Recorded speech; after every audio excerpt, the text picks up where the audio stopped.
Tonight, we're just 1 week into President Trump's first 100 days. How do you rate his performance so far? Welcome to KOIN 6 News at 11. I'm Jeff Gianola. Jennifer is off tonight. Last Friday, Donald Trump took the oath of office, and he wasted no time getting down to business and igniting controversies. Our Andrew Dymburt, just back from a lecture at Portland State where dozens gathered to hear a former congressman's lecture on Trump. Andrew? Yeah, well, Jeff, it's President Donald Trump now, and in a blue state like Oregon, it's got people feeling all sorts of ways, from sad to angry, and in some cases, even supportive. Now, it's only been a week, but President Trump is already making waves, for better or worse.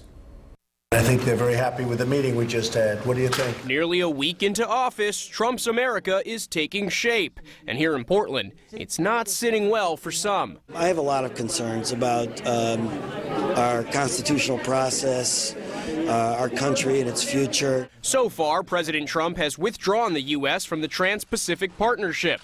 TPP wasn't the right way, so we're going back to those countries, one-on-one, and that'll be beautiful. He also reinstated the Mexico City policy, considered an anti-abortion measure, imposed a freeze on all new federal hiring except military and national security jobs, while trying to move forward on building a wall along the Mexican border. We're going to put a lot of people back to work.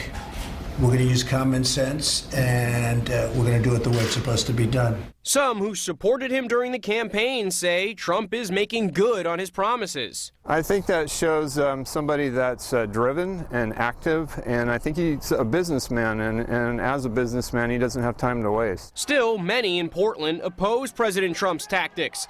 Protests in the streets have been going on since election night.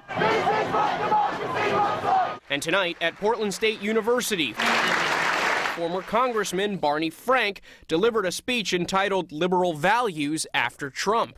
Frank says all the protesting in the city won't change much. I'm glad people marched on Saturday. But march, if that's all you do, you haven't done anything.